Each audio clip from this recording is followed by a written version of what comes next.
La Municipalidad de Santa Cruz del Quiché informa. Efectivamente quiero comentarles de que hoy tuvimos el acompañamiento de 9 comunidades en donde pues estas comunidades carecen de energía eléctrica. Sin embargo, hoy se hizo el planteamiento específico a los representantes del INDE y Energuate, en donde le estamos solicitando que previo a dar el aval, pues igual nos mantenemos siempre en que paralelamente se van a iniciar los dos proyectos.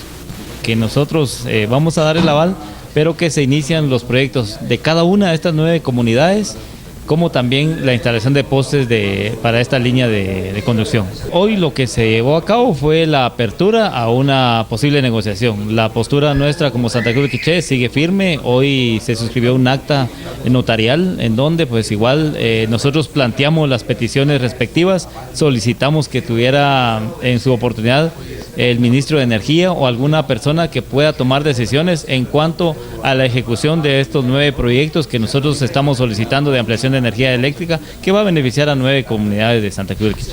Solicitamos nosotros, incluso dentro de los acuerdos, que en su oportunidad se firme previo a nosotros dar el aval, que esté el ministro de Energía o bien algún representante, pero que tenga voz y voto y que pueda tomar decisiones a la hora de poder o tener que cambiar algo dentro de los acuerdos que podamos llegar en su oportunidad. Que no es algo que vaya a beneficiar personalmente a alguien de la corporación, a alguien de la municipalidad, sino que estamos pidiendo proyectos que van a beneficiar a las comunidades en general, específicamente a 9 comunidades. Seguimos en pie, la postura nuestra siempre va a ser en la que previo a, pues ellos se comprometan, e igual lo hemos manifestado, lo seguimos sosteniendo.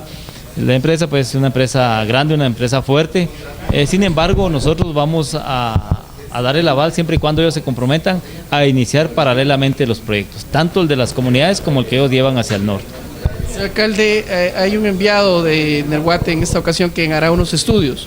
Al hacer estos estudios, ¿no se está garantizando que ya se haya dado el aval? No. Ellos inician con los estudios en las 9 comunidades el día de mañana. Esto no garantiza de que con los estudios nosotros estemos dando el aval, no. Posteriormente a eso, vamos a reunirnos con el ministro o con la persona que él delegue, pero ahí es donde se van a adquirir los compromisos de que efectivamente los nuevos 9 proyectos que nosotros estamos pidiendo de ampliación de energía eléctrica se van a ejecutar. Previo a eso no firmamos nada. Municipalidad de Santa Cruz del Quiché. Administración, licenciado José Francisco Pérez Reyes.